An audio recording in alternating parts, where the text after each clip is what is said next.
Hello and welcome to the Amy And Kyle. Adventures podcast, also featuring our dog Chester. So if you hear any noise in the background, that's him scuffling around.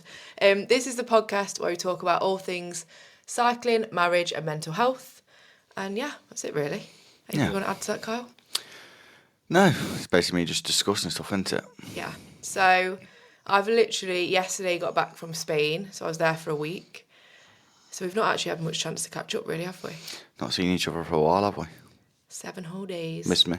8 days actually. I did actually miss you. Oh, soppy. To be fair, normally, I'm a bit weird. Like, normally when I go away, I don't really miss people because I know I'm going to see them again. I don't really, I'm not one of those people that gets really upset about going away or missing people. Like, when I was a kid, I never had a problem, like, going on school trips overnight and things. I could never, that sounds really bad, but, like, I'd never be like, oh, I miss my mum and dad.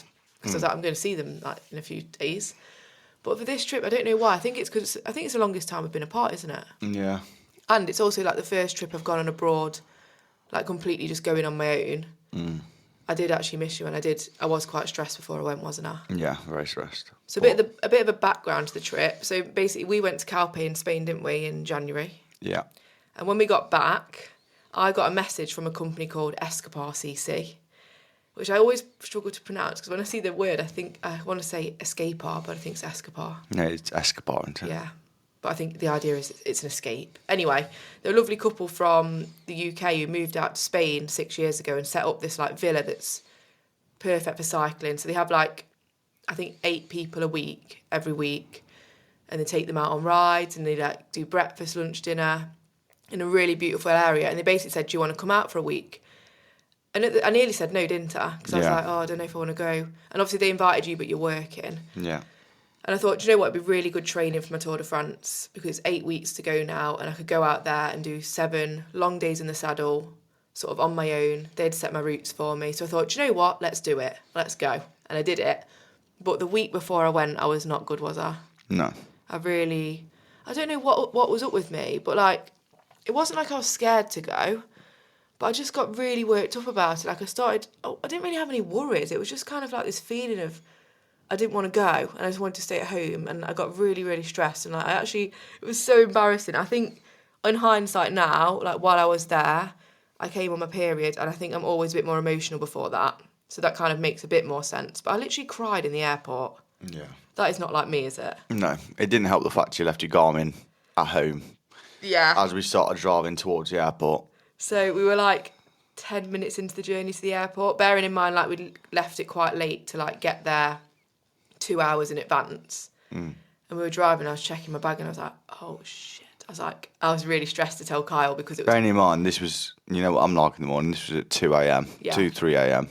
Yeah, it was so early and I like looked in my bag and my Garmin wasn't there. And I was thinking, I won't have put it in my bike box because you're not meant to put stuff in there with batteries.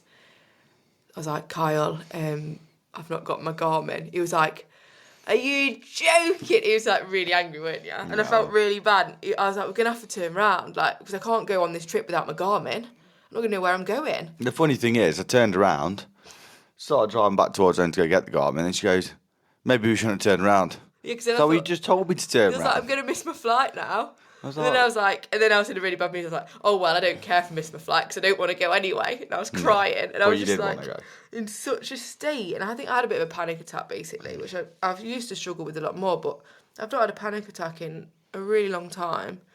And it just really drains you and makes you feel horrible. But I got through it. We went back home. I couldn't find my big Garmin. And I thought, oh, maybe it is in the bike box. And so it was. I took my other Garmin and I got there and I opened my bike box and there was my Garmin and I felt so bad. So I didn't tell you till I got home, did I? Well, you didn't actually tell me till a couple of days later. Yeah, I think I told you when I got home yesterday, didn't I? Oh, yeah. I didn't want to tell you because I was like, it's going to be so angry. But yeah, I'm really glad I went. So I was there for 8 days. I was there for 8 full days, but I ended up doing 9 rides. I did a ride when I got there. Then I had 7 days on my own, which I did 730 miles. It was actually a bit less mileage than I wanted to do. I wanted to do longer days, but it was really, really good there, like where I stayed. But the setup was a bit, I couldn't get up and off early because the Spanish lifestyle is get up late and eat late. So breakfast was like 8:30, whereas normally if I'm doing a long day, I'd get up at like 5:30, breakfast at 6, be out on the road by 7. So I wasn't getting out until 9:30. So it just meant the maximum ride I could really do was 200k for getting back and things. I didn't want to get back too late. Sounds like my kind of lifestyle, to be honest. Yeah, you'd enjoy it out there, to be honest. I'm happy to do 200k after 9:30. Yeah, you'd be talking to me at that point. Yeah. And then my last day, I did like a recovery ride with the other people that were staying there. So it was really good, but it definitely taught me a few lessons. I think I don't ever really find it that hard to self-motivate for a ride. I'm quite good at, if someone says, this is what you're doing, I'll stick to it. Like, I don't need much encouragement normally to get up and go and do 200k. But there was a few days where I did struggle a little bit mentally, like getting up thinking. I think it was because one day the guy that planned the route said, I'll do you a flatter day tomorrow. And I was like, so in bed at night I was thinking, it'll be nice tomorrow, a bit less hills. Got up, it was 9,500 feet of climbing. And I was like, that's not flat. And then that was a bit negative. But then every time, if I started a day negative, as soon as I got out on the road, 10 miles in, I'd be happy again. It's quite easy to be in that mindset sometimes, though, when you've been doing a lot. Yeah. It's quite easy to find it hard to motivate yourself. I'm pretty good at motivating myself, but yeah, we all have times where we're like planning ahead, like, oh yeah, I'm going to do this ride tomorrow. I'm really pumped for it. And then you get up the next morning and like, I literally can't be bothered. Yeah. I literally can't motivate myself to do this. But you always, as long as I always say to myself, you might not be motivated, but if you're disciplined, you'll do it. But when you do it, you feel fine. Yeah, and I've never regretted a bike ride, so apart from the one I got hit by a car on, but I won't talk about that now. But yeah, and then the other things I think struggled with a little bit was, like, in the back of my mind, I was always thinking, this is less than what I'm going to be doing when I do the Tour de France challenge. Yeah, but where's it on ratio? It's not far less. Yeah. It's actually not far off at all.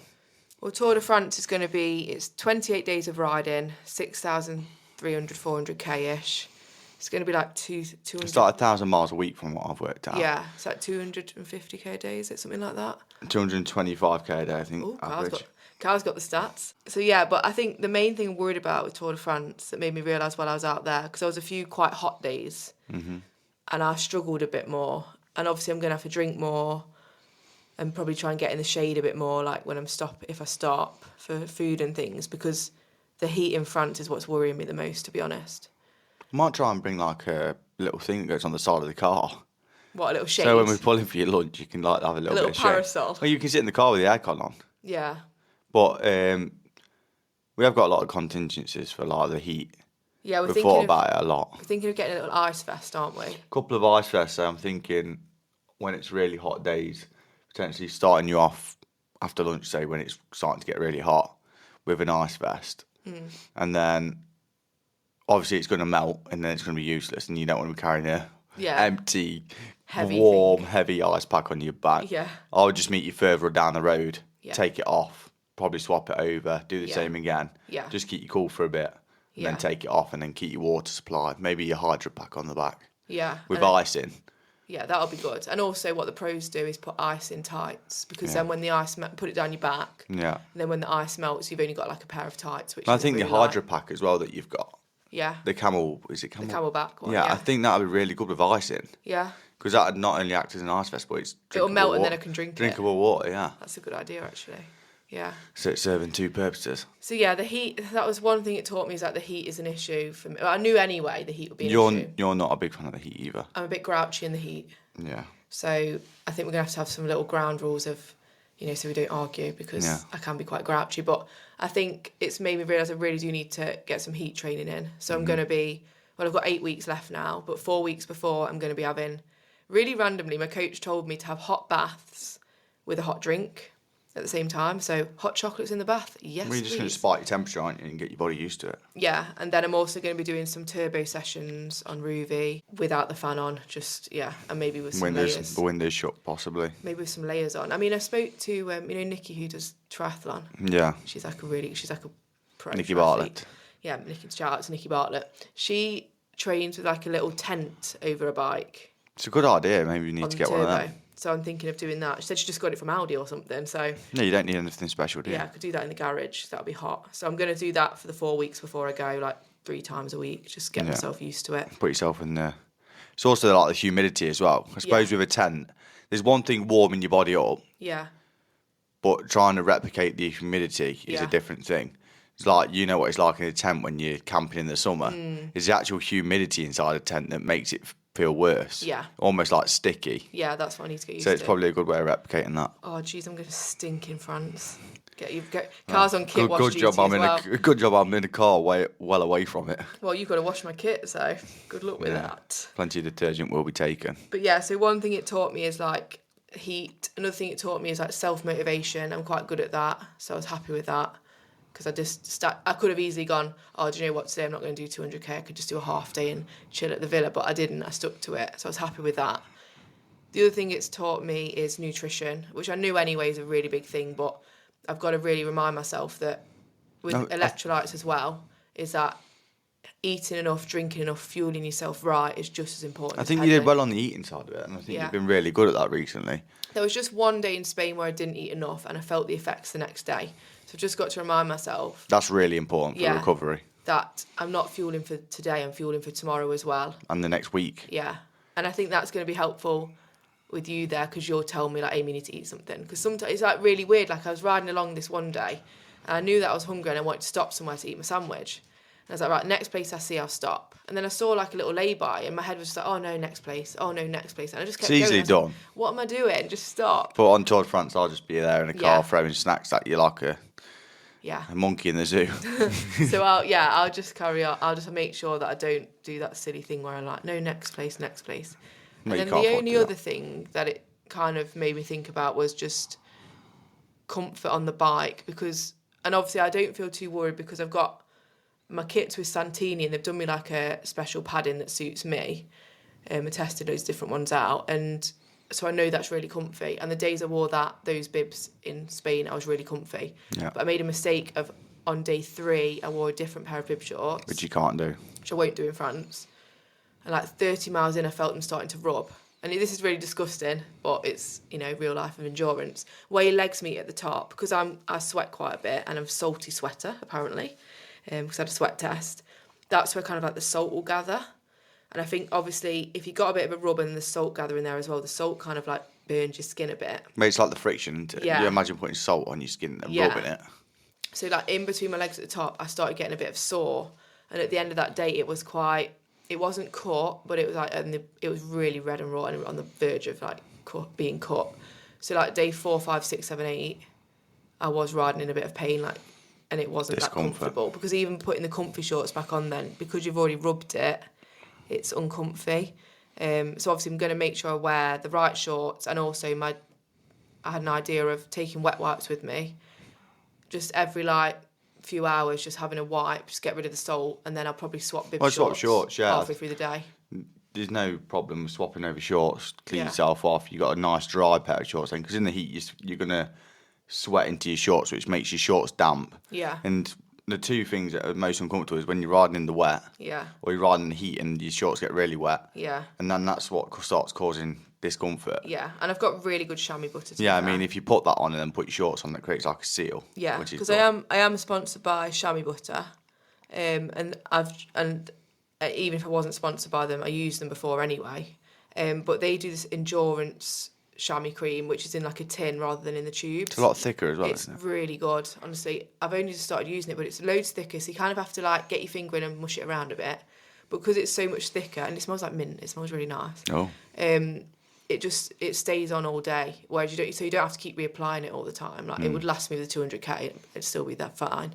So, yeah, chamois, clean shorts, wet wipes is the tactic. Carly, looking forward to washing my dirty shorts while we're out there. Well, we have actually got your friend joining us for the last week. Yeah. So I might just save it all for her. No, Can we get enough pair of shorts so we can save all the washing for her to do? No, please keep it Yeah, away. Laura, get them washed. No, I hope my shorts aren't too disgusting, but oh well. No, you'll be fine. I think by the end of the tour, I literally won't care anymore.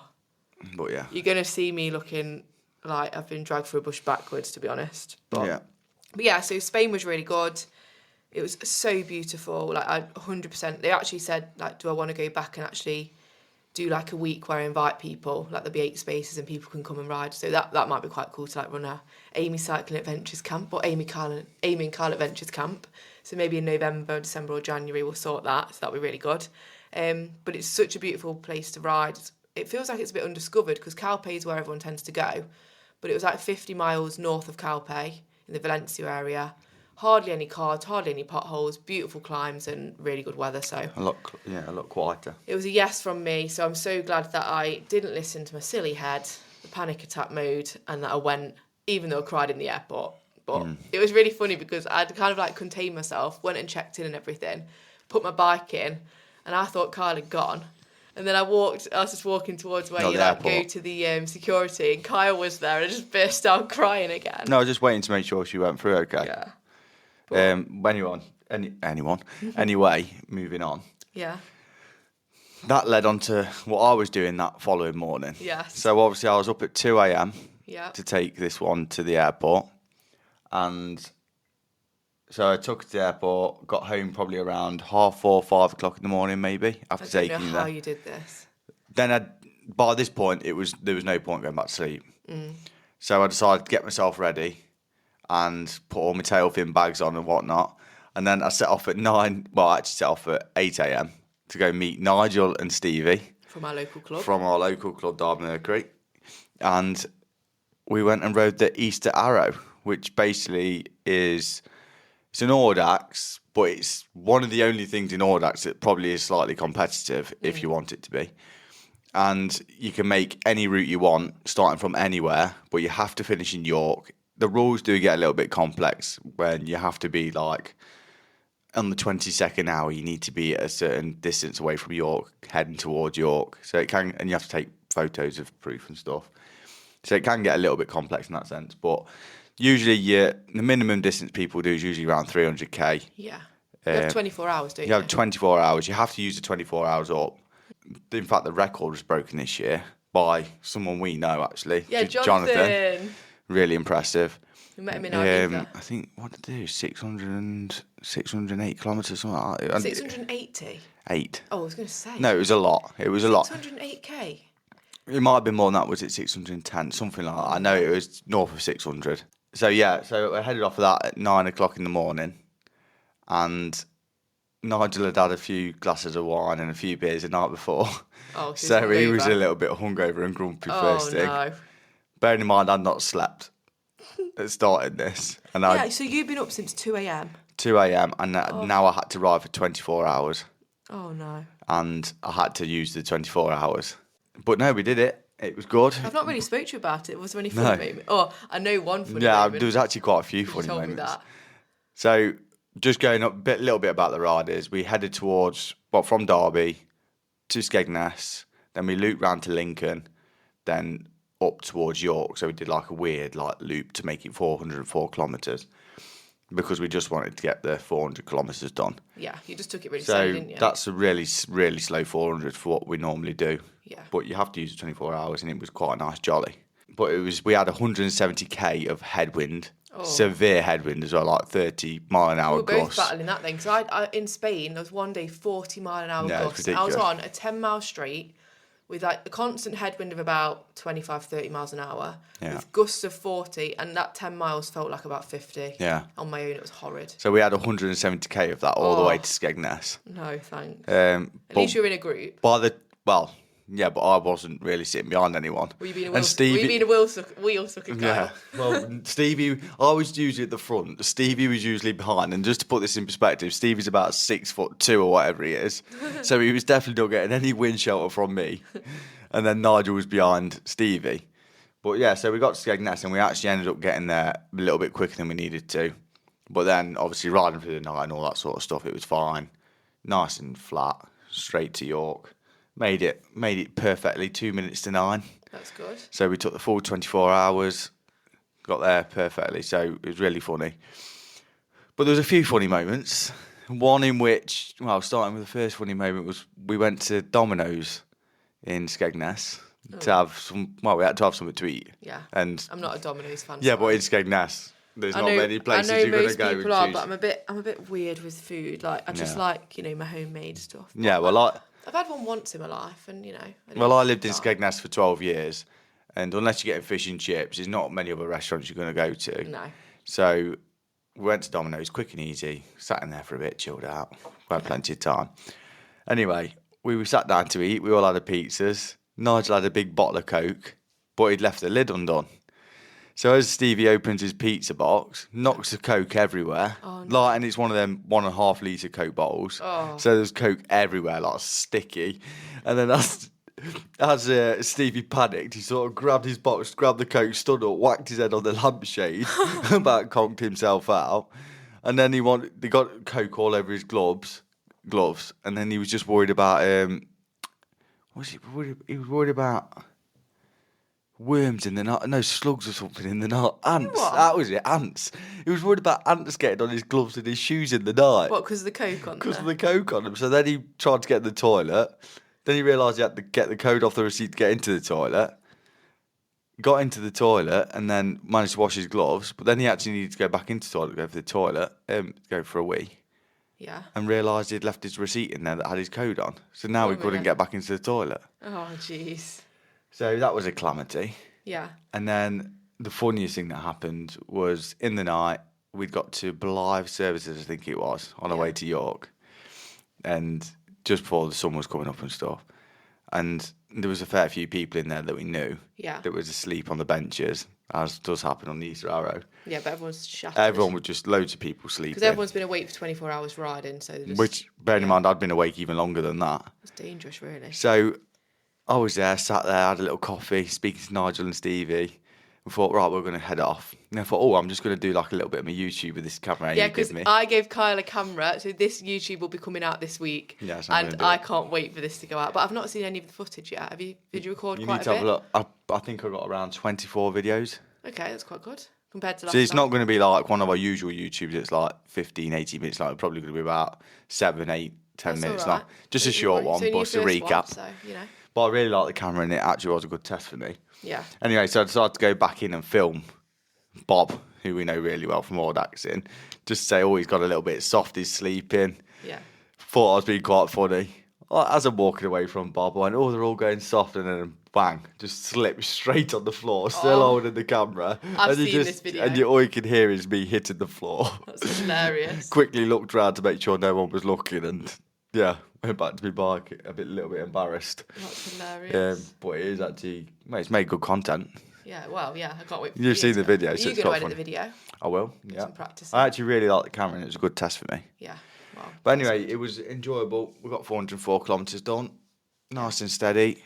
And you survived it. Survived, and in the end, I didn't end up sleeping for about 43 hours. Oh, so that's it was not good for you. A long old stint. Yeah, but I slept well the next day. You got the train home, didn't you? Yes, I didn't ride back. But what happened at the train station?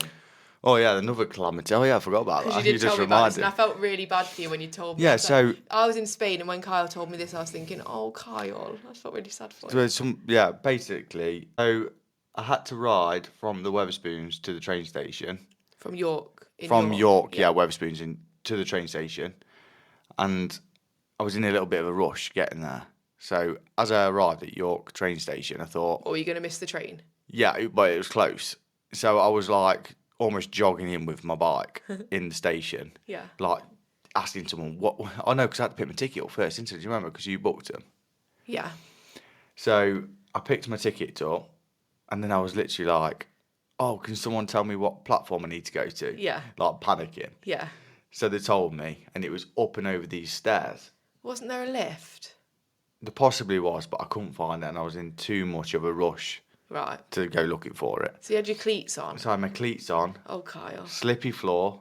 Had to go up and over one of those, like, bridge of stairs. Yeah, I know what you mean at the train so station. going up fine. Almost running up with my bike. And said your bike with all the tailfin bags on and tailfin bags really heavy, which was pointless. Almost cyclo-cross style running up these stairs. Then on the way down, as I'm coming down the stairs... Surely there was a lift. There possibly was. And I just slipped on the stairs. Bike landed on top of me, and I'm just laid in a heap on these stairs. Oh, so you didn't fall down, then you just kind of slipped? No, I did. I slipped down. Oh. I slipped down with the bike on top of me. Was there loads of people around? Loads. Oh, no. Loads of people. Did anyone laugh? 2 people that must have been like stewards ran over and helped me get up.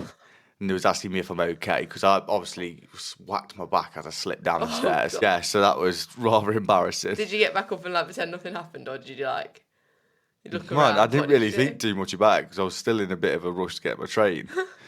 But I was really, after thinking about it, I was actually really embarrassed.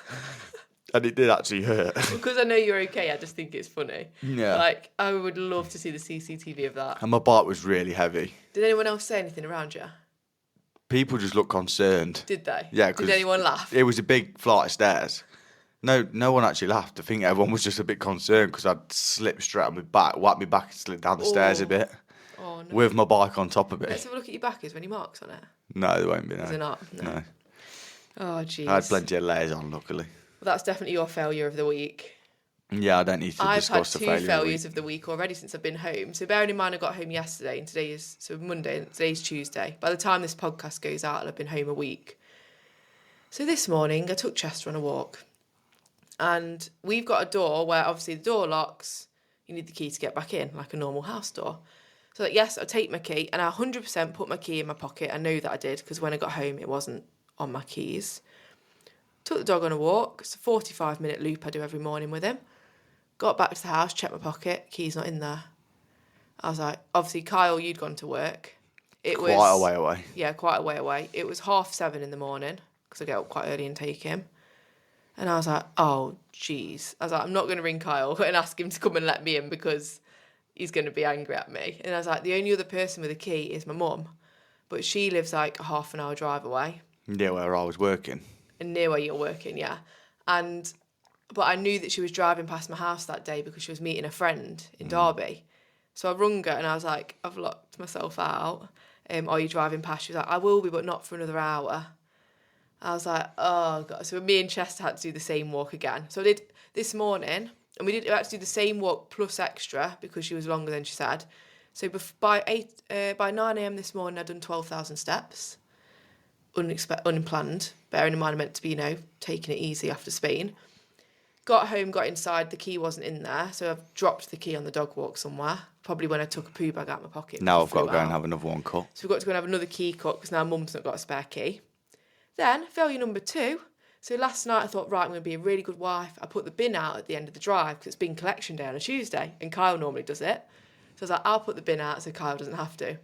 While I was waiting for Mum on the dog walk, I said, I'll take the bin back up now. The bin man hadn't even blooming bin. I must have been half asleep. So I took the bin back up to the top thinking, oh yeah. Then later in the day I put some rubbish in the bin. And I was like, I opened the bin and it was still full. By this time it was like 2 o'clock and all the other bins had gone in.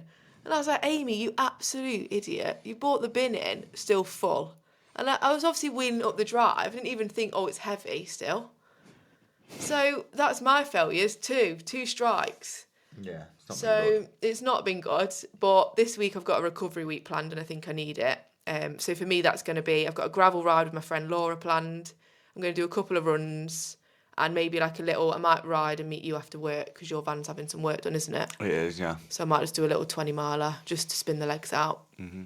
But I do find recovery weeks hard because I feel like I'm doing less and I don't like that. But as my coach says, and as I always say, like you're only going to get the benefit from the big ride you've done if you let your body properly recover. So lots of protein. In Spain, the breakfast was so good. Every day I was having porridge, scrambled eggs on toast and like a big proper bowl of porridge with nuts and stuff in. So I'm going to start having more eggs before rides because it's good protein and it worked well. Kept me full for like the first 2 hours of the ride, so that was really nice. But yeah, let's move on to love me more, love me less. So this is where we do, instead of the tiff of the week, because we've had no arguments this week because we've not been with each other, so that'd be pretty impossible. I'm a bit worried if we had. One thing that makes you love me more, one thing that makes me love me less this week. Do you want me to go first? I'll go first. You go first, go on then. I think the things that make me love you more is your dedication and how hard you work and train and stuff like that. That made me think, doing really well. So, and to motivate yourself while you're away on your own and still be full of positivity, which was nice. The things that make you love you less is not getting the bin emptied and losing your key again. This is a running theme with Amy. She is an absolute nightmare with keys. Sorry. And she laughs at me because she's like, you take your keys everywhere. Why do you do that? Because I don't lose my key, because I always go everywhere with my keys. Because, as you should do. But she's just a nightmare with keys. So that's the one thing I'd say. Yeah. Loves you less. And I do, I take that because that's true. Yeah. Right, for you, love you more is how hard you work, because while I've been away, you've plastered the whole garage, so it's ready for me to paint. Pain cave is coming in. So yeah, how hard you work, how determined you are, and just like how much of a supportive husband you are. Because like when I was in Spain, you were always texting me, like encouraging me, and you're just so supportive of me, like taking this step of, you know, going full time. I always say full time idiot, but you know, full time cycling and Oh, you'll always be that. cycling and content. So yeah, you've just really supported me with that. So I'm really grateful because you know, yeah, you've just always believed in me. And love you less this week.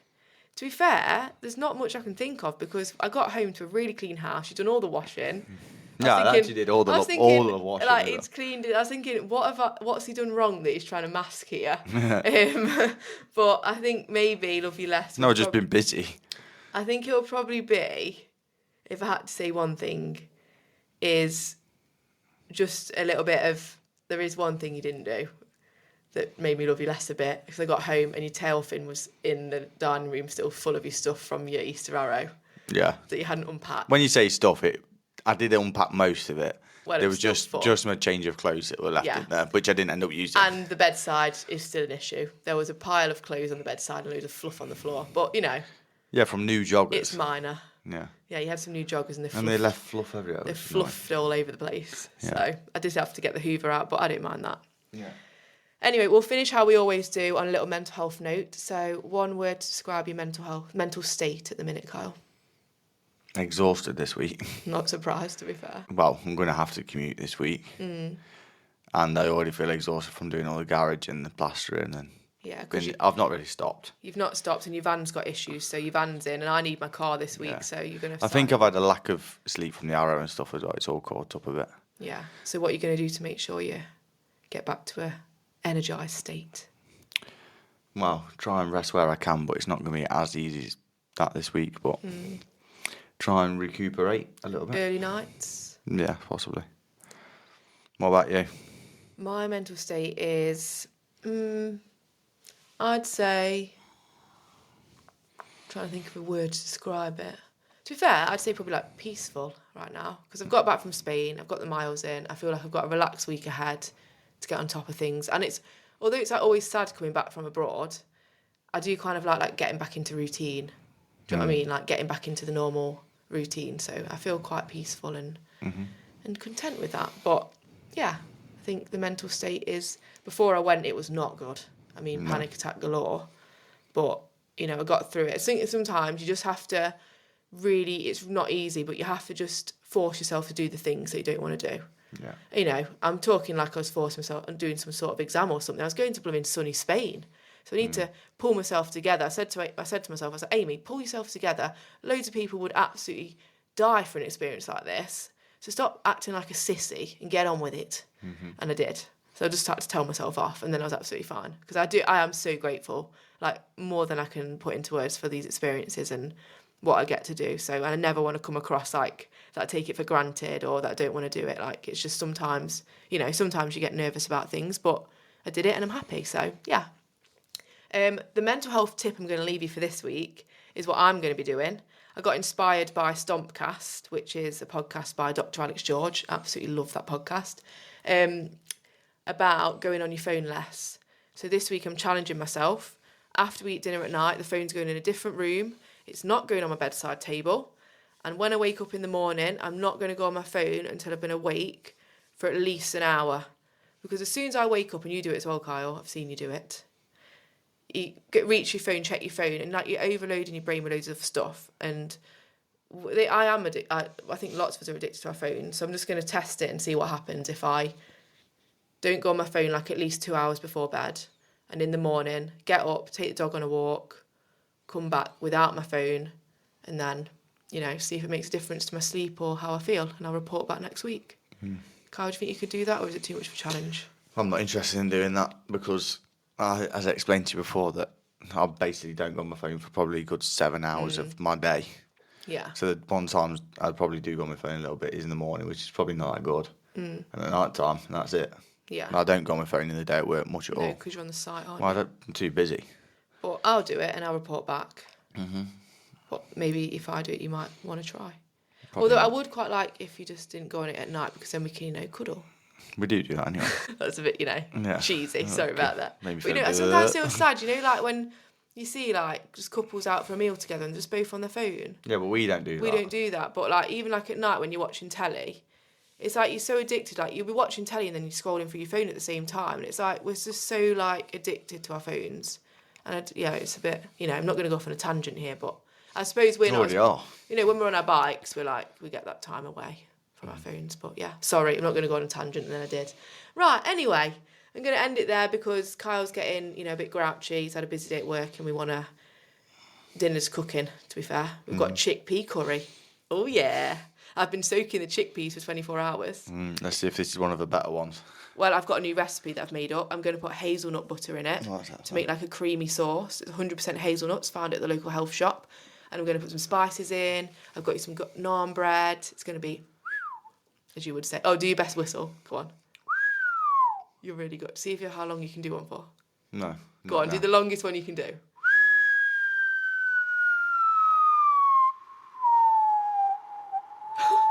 Oh my God.